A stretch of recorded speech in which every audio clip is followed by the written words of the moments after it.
what can help these actors out here find parts? An agent. Yeah.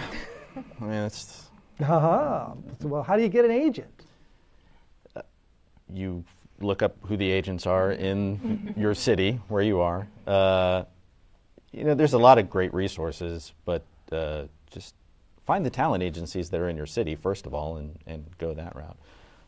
A good agent will tell you, I think a good agent will tell you up front whether or not they think you're ready or if you might need some acting classes and can direct you to that.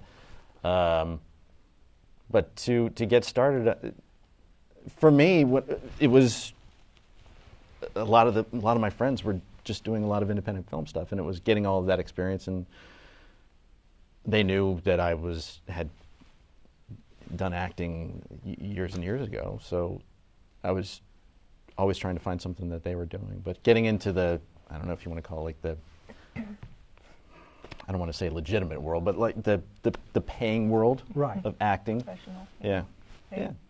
I mean, find an agent. There's casting agents. There's agents, and I mean, if we're going to get into agents and things like that, be cautious of an agent as well. You shouldn't be paying to audition, like we mentioned before. There are things as an actor that you need to invest in. You need to invest in headshots. I think there's a continuing education that I would say you have to have a mindset of having as an actor, so that would be classes or workshops or things like that. But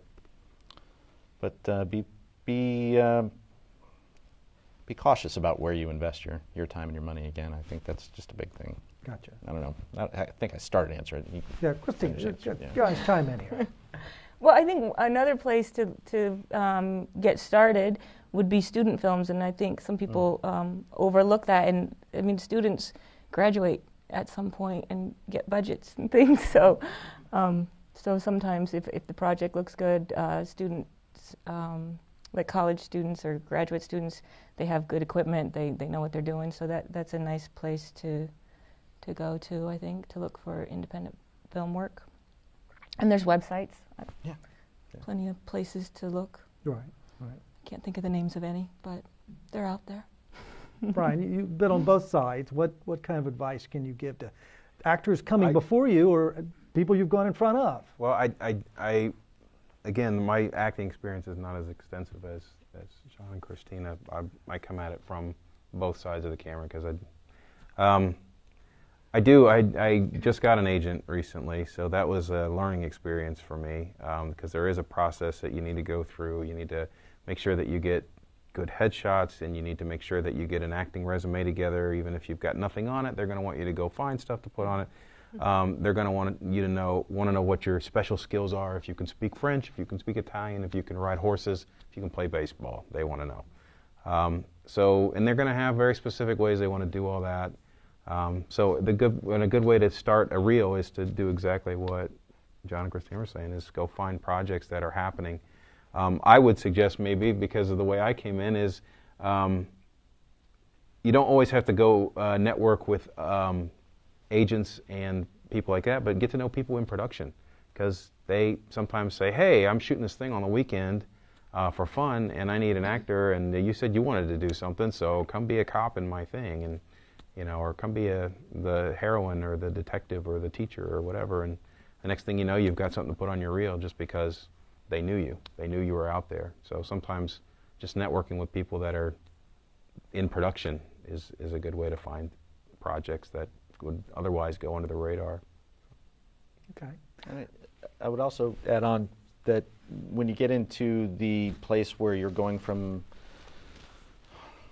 an agent then going to a casting agent, typically, in my experience, casting agents are at a slightly different level, and it's been my experience working with casting agents that they're casting for much larger projects that are coming through, or stuff that's being shot locally, whether it's been in Pittsburgh or in Cincinnati. And I think if you are outside of an agent and you haven't had a chance to get to a casting agent through an agent,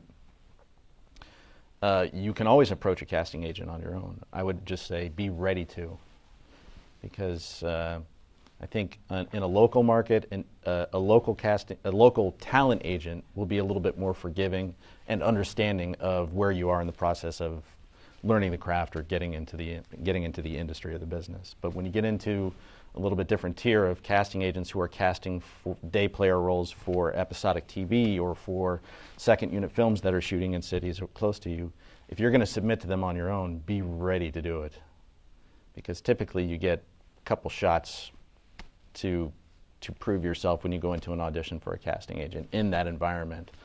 You can go in and see them once, and if you really are not impressed or impressive to them, they will give you another shot. If they don't see any improvement, might not call you back. So be ready when you're going to go to that next level. But a talent agent is usually your way into getting to a casting agent.